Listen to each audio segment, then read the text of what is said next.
नमस्कार दोस्तों, YouTube channel Kritika coaching LHP में आपका स्वागत है। आज के इस वीडियो में एक्सरसाइज 1B के 4 क्वेश्चन लास्ट के रह गए थे, उन क्वेश्चंस को पूरा करेंगे। तो क्वेश्चन नंबर 9 है कि जांच कीजिए कि क्या किसी प्राकृत संख्या n के लिए संख्या 6 की पावर n अंक 0 पर समाप्त हो सकती है। यानी कि इसको हमको चेक करना है कि अगर 6 की पावर n है तो वो संख्या जो है क्या 0 पर समाप्त हो सकती है, यानी कि जो इकाई का अंक है क्या 0 आता है। तो इसको समझने के लिए यहाँ पे सबसे पहले n समझना ज़रूरी है। जो ये n दिया हुआ है तो ये क्या है, ये प्राकृतिक संख्या यानी कि natural number. n is element of natural number, यानी कि n जो है वो कोई भी प्राकृतिक संख्या हो सकती है। और प्राकृतिक संख्या कौन कौन सी होती हैं? वो होती हैं 1, 2, 3, 4, 5, 6 ... यानी कि जो नेचुरल नंबर होते हैं वो 1 से स्टार्ट होते हैं। तो यहाँ पर जो 6 की पावर n है, 6 की पावर n है, इस n की जगह पर हम कोई भी प्राकृतिक संख्या रख सकते हैं, कोई भी नेचुरल नंबर रख सकते हैं। तो अब एक दो एग्जाम्पल ले लेते हैं, उससे समझते हैं। तो यहाँ पर जैसे हमने 6 की पावर 1 रखी, यानी कि n की जगह पर 1 लिया, तो इसका मान क्या आ जाएगा? 6 आ जाएगा। कोई भी संख्या की पावर अगर 1 होती है तो उसका मान वही आता है। इसके बाद 6 की पावर अगर हमने 2 लगाई, तो 6 की पावर 2 का मतलब है कि 6 को 6 से मल्टीप्लाई करें, यानी कि 2 बार 6 की गुणा करेंगे तो यहाँ पर क्या आ जाएगा? 36 हो जाएगा। इसी प्रकार अगर हम 3 पावर लगा लेते हैं तो ये आ जाएगा, 3 बार इसको मल्टीप्लाई करके लिखना है तो ये आ जाएगा 216। इसी प्रकार अगर अदर पावर्स लगाते हैं जैसे 4, 5, 6, तो उनकी भी मल्टीप्लाई करेंगे तो लास्ट में देखते हैं कि क्या आता है? 6 ही आता है। यानी कि 6 की जितनी भी पावर लगा लें तो उसका जो मल्टीप्लाई करके आंसर आएगा तो उसके इकाई के स्थान पे जो अंक आएगा वो 6 आएगा। तो यहीं से पता चल रहा है कि जो ये कह रहा है कि अंक 0 पर समाप्त हो सकती है, तो ऐसा संभव नहीं है। दूसरी चीज़ यहाँ पर देख लेते हैं कि 6 के जो फैक्टर होते हैं वो क्या होते हैं? 2 गुणे 3, यानी कि हम 6 को लिख सकते हैं 2 गुणे 3। तो अगर कहीं 6 की पावर n लगी है तो इसको भी हम लिख सकते हैं 2 गुणे 3 की पावर n। अब अगर इसके गुणनखंड में 6 के गुणनखंड में अगर कहीं से 5 आता, यानी कि इसके गुणनखंड में अगर 5 होता तो 5 और 2 की गुणा होकर के क्या हो जाता? 10 हो जाता। और 10 फिर 3 अगर है जैसे तो इसकी गुणा होकर के 30 हो जाता। तो अगर हम कोई भी पावर लगाते, अगर इकाई के स्थान पे 0 है, अगर कोई भी पावर उसकी लगती है तो वो संख्या जो होगी वो 0 पर समाप्त होगी। जबकि ऐसा नहीं है, 6 के गुणनखंड में यहाँ पर 5 नहीं है, 2 और 3 ही है। तो ऐसा संभव नहीं है कि अगर किसी प्राकृतिक संख्या n के लिए संख्या 6 की पावर n अंक 0 पर समाप्त हो सकती है, ऐसा संभव नहीं है। तो अब आंसर लिख लेते हैं इसका। चूँकि 6 के अभाज्य गुणनखंड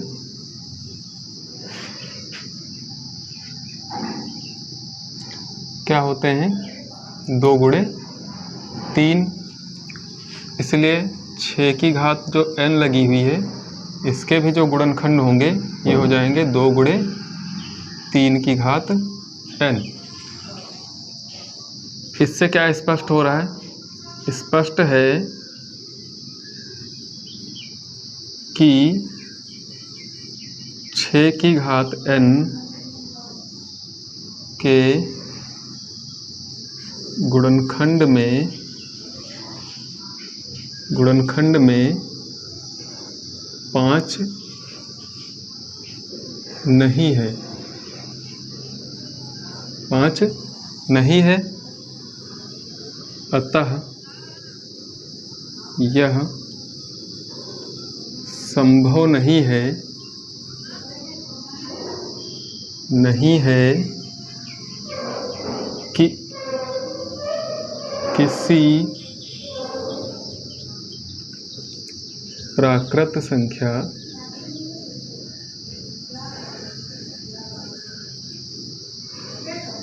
n के लिए 6 की पावर n अंक शून्य पर समाप्त हो सकती है। तो इसी क्रम में क्वेश्चन 10 है कि व्याख्या कीजिए कि 7 गुणे 11 गुणे 13 प्लस 13 और 7 गुणे 6 गुणे 5 गुणे 4 गुणे 3 गुणे 2 गुणे 1 प्लस 5 भाज्य संख्याएं क्यों हैं। यानी कि ये जो दो संख्याएं दी हुई हैं ये भाज्य हैं, बताना है कि ये भाज्य क्यों हैं। तो भाज्य संख्या परिभाषा क्या होती है, कोई संख्या भाज्य कब होती है, कोई संख्या भाज्य तब होती है जब उसके गुणनखंड जो है वो क्या हो, 2 से अधिक हो। 2 से अधिक गुणनखंड हो तो वो संख्या क्या हो जाती है, भाज्य कहलाती है। तो यहाँ पर ये एक संख्याएं भाज्य हैं, इसका मतलब क्या है कि इनके भी जो गुणनखंड होंगे वो क्या होंगे, 2 से अधिक होंगे। तो यही चीज बतानी है कि इनके गुणनखंड 2 से अधिक हैं, इसलिए ये संख्याएं क्या है, भाज्य हैं। तो सबसे पहले संख्या देख लीजिए, पहली संख्या क्या दी है, 7 गुणे 11 गुणे 13 प्लस 13। अब इसमें क्या है कि प्लस 13, तो 13 अगर कॉमन ले लिया जाए, यहाँ से 13 अगर कॉमन ले लेंगे तो यहाँ पर 7 गुणे 11 बचेगा, 7 गुणे 11 और ये 13 निकल जाने के बाद फिर प्लस, और यहाँ से यहाँ पर क्या बचेगा, 1 बचेगा, ये आ जाएगा 13 और ब्रैकेट में क्या आ जाएगा, 11 और 7 की गुणा होगी 77 प्लस 1 78 यानी कि 78। अब अगर इन दोनों की गुणा कर दी जाती है तो गुणा करके आंसर आ जाएगा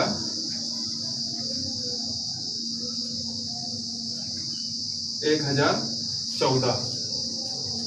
तो 1014 जो संख्या आई है ये क्या है, ये भाज्य संख्या है। क्यों, क्योंकि ये 1014 जो है एक तो 13 से डिवाइड होगी यानी कि इसका गुणनखंड 13 हो गया, दूसरा साथ ही में क्या है 78 से डिवाइड हो जाएगी।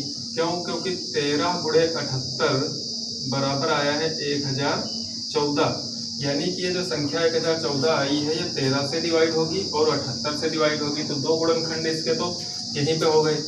तीसरा क्या होता है, 1 जो होता है प्रत्येक संख्या का गुणनखंड होता है, यानी कि 1 से ये संख्या डिवाइड होगी, तो 3 गुणनखंड हो गए। और अगर अन्य गुणनखंड देखते हैं तो 78 जो है इससे विभाजित हो जाता है, 2 से विभाजित हो जाएगा और 6 से भी विभाजित हो जाएगा, 3 से भी विभाजित हो जाएगा।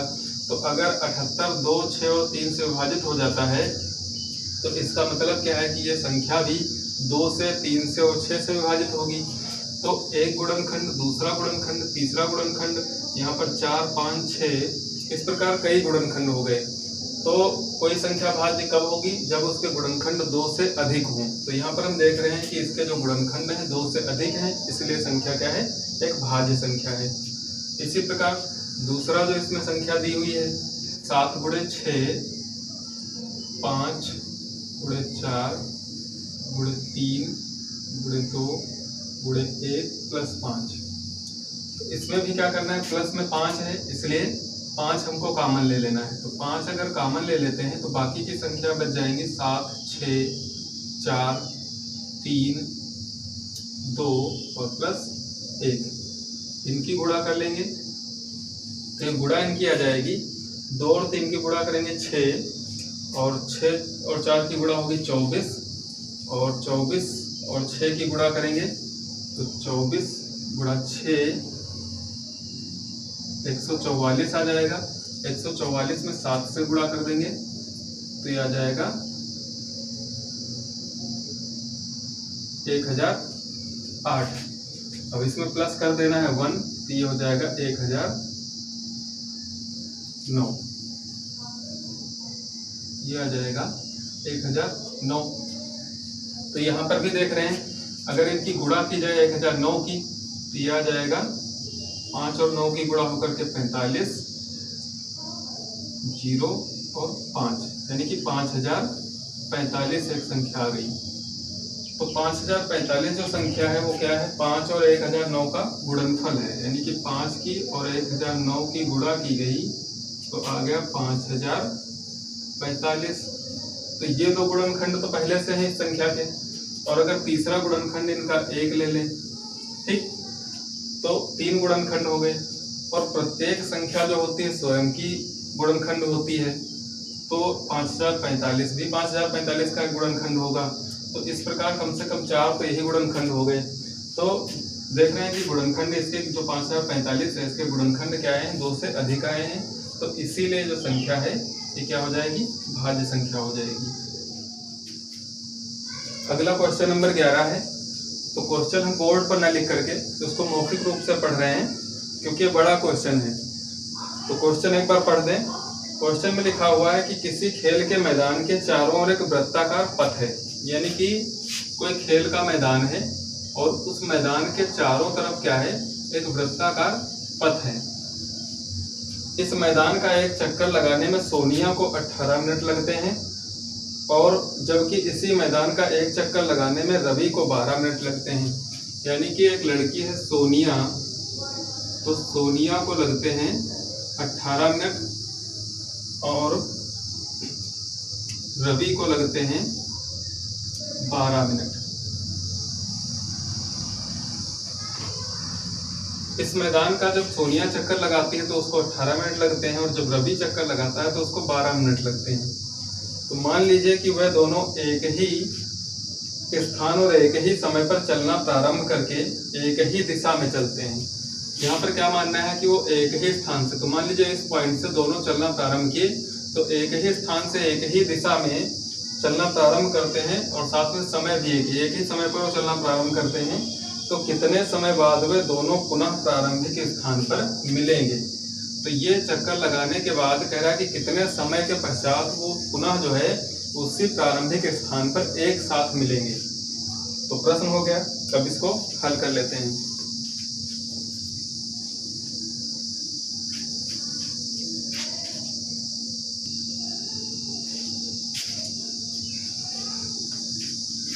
इसका आंसर लिख लीजिए। आंसर क्या है कि सोनिया को एक चक्कर लगाने में लगा समय, सोनिया को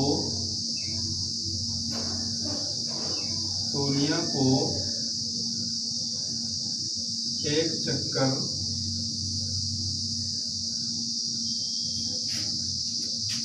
लगाने में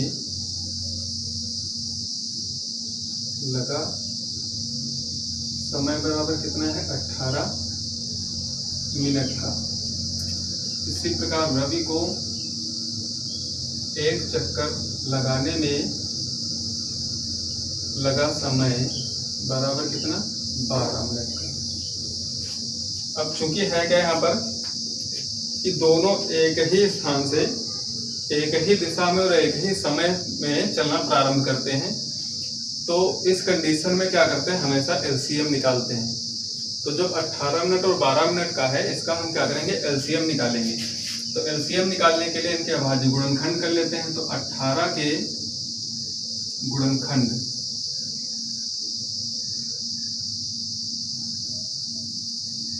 इसी प्रकार 12 के गुणनखंड, 18 के गुणनखंड हो जाएंगे 2 गुणे 3 गुणे 3, 2 और 3 की गुणा 6, 6 और 3 की गुणा 18। इसी प्रकार 12 के गुणनखंड हो जाएंगे 2 और 2 गुणे 3, 2 2 4, 4 और 3 की गुणा 12। अब इनका एलसीएम निकाल लेते हैं। तो एलसीएम क्या हो जाएगा, यहाँ पर इनके गुणनखंडों में 2 संख्याएं हैं केवल, एक तो 2 है, दूसरा 3 है। तो 2 की अधिकतम घात क्या है, 2, और 3 की भी अधिकतम घात है 2, यानी कि इसमें 3 2 बार है, इसमें 2 2 बार है। तो एलसीएम में हमेशा अधिकतम घात ली जाती है। तो 2 बार लिखा जाएगा 2 और 2 बार लिखा जाएगा 3। तो 2 बार 2 हो गया, 2 बार 3 हो गया, बाकी के 2 और 3 छोड़ दिए जाएंगे। तो इनकी गुणा हो जाएगी 2 और 2 की गुणा 4, और 3 और 3 की गुणा 9, यानी कि 4 गुणे 9। तो आंसर यहाँ पर आ जाएगा 36 मिनट। क्योंकि 18 और 12 मिनट में थे, इसलिए आंसर जो आया है एलसीएम 36 मिनट। तो इसका मतलब क्या है कि सोनिया और रवि जब चक्कर लगाना प्रारंभ करते हैं तो वो 36 मिनट के बाद पुनः उसी स्थान पर एक साथ मिलेंगे आकर के जहां पर उन्होंने चक्कर लगाना स्टार्ट किया था। अगला प्रश्न 13 है, जो कि प्रश्न 10 अभी जैसा हल किया है सेम उसी के जैसा प्रश्न है। इसमें भी कह रहा है कि व्याख्या कीजिए कि 7 गुणे 13 गुणे 11 प्लस 11 और 7 गुणे 6 गुणे 5 गुणे 4 गुणे 3 गुणे 2 गुणे 1 प्लस 3 भाज्य संख्याएं क्यों हैं। यानी कि यहाँ पर जो संख्याएं दी हुई हैं ये भाज्य संख्याएं हैं और ये क्यों हैं ये बताना है। तो फिर वही चीज़ है कि भाज्य संख्याएं क्यों होती हैं, क्योंकि उनकी जो परिभाषा है कि कोई संख्या भाज्य संख्या कहलाएगी जब उसके गुणनखंड 2 से अधिक हों। तो देखते हैं, इसको हल कर लीजिए। सबसे पहले पहली संख्या ले लीजिए। संख्या क्या है 7 गुणे 13 गुणे 11 और ब्रैकेट लगा हुआ है, फिर प्लस लिखा है 11। तो इसमें से क्या है 11 प्लस यहाँ पे 11 लिखा हुआ है तो 11 क्या ले लेंगे, कॉमन ले लेंगे। 11 अगर कॉमन हो जाएगा तो यहाँ पर ब्रैकेट में क्या बचेगा 7 गुणे 13, 7 गुणे 13 और जो प्लस 11 था यहाँ से 11 निकल जाने के बाद क्या बचेगा, यहाँ पर प्लस का 1 हो जाएगा। यह आ जाएगा 11 और ब्रैकेट में हो जाएगा 13 और 7 की गुणा 91 होती है, 91 प्लस 1 करेंगे तो ये हो जाएगा 92। अब 11 और 92 की गुणा कर लेते हैं। तो 92 की और 11 की जब गुणा करेंगे तो 11 और 2 की गुणा होगी 22 का 2 हासिल 2 आ जाता है। 11 और 9 की गुणा 99 और यह आ जाएगा 101, यानी कि 1012। और 1012 कैसी है, ये भाज्य संख्या है तो लिख देंगे जो कि भाज्य संख्या है, भाज्य संख्या है। कैसे है, क्योंकि 1012 का एक गुणनखंड तो स्वयं संख्या हो जाएगी और दूसरा गुणनखंड क्या हो जाएगा इसका 1, क्योंकि 1 और स्वयं संख्या प्रत्येक संख्या के गुणनखंड होते हैं। 2 गुणनखंड ये हो गए, तीसरा गुणनखंड यहीं पे लिखा हुआ 11 और चौथा गुणनखंड लिखा हुआ है 92, यानी कि 11 और 92 की गुणा होकर के 1012 आया है। तो ये 2 से अधिक गुणनखंड हो गए, इसलिए क्या हो जाएगी, भाज्य संख्या हो जाएगी। और दूसरी संख्या जो दी है इसको देखते हैं, यहाँ पे लिखा हुआ है 7 गुणे 6 गुणे 5 गुणे 4 गुणे 3 गुणे 2 गुणे 1 तो प्लस लिखा हुआ है 3। तो इसमें भी प्लस में 3 है, इसलिए जो संख्या प्लस में होती वही संख्या हमको क्या है कॉमन में लेना है। तो 3 यहाँ से कॉमन हो जाएगा तो ये बचेगा 7 6 5 4, 3 कॉमन निकल गया 2 1 और प्लस 1।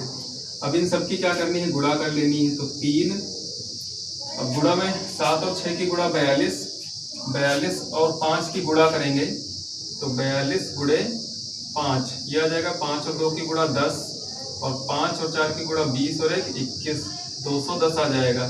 210 में जब 4 से गुणा करेंगे तो आ जाएगा 840। 840 में जब 2 की गुणा करेंगे तो 2 की गुणा होकर के ये 0, ये 8 और ये 16, 1680 आ गया यहाँ तक की गुणा। उसमें प्लस कर देना है 1 तो ये 1600 कितना हो जाएगा 81।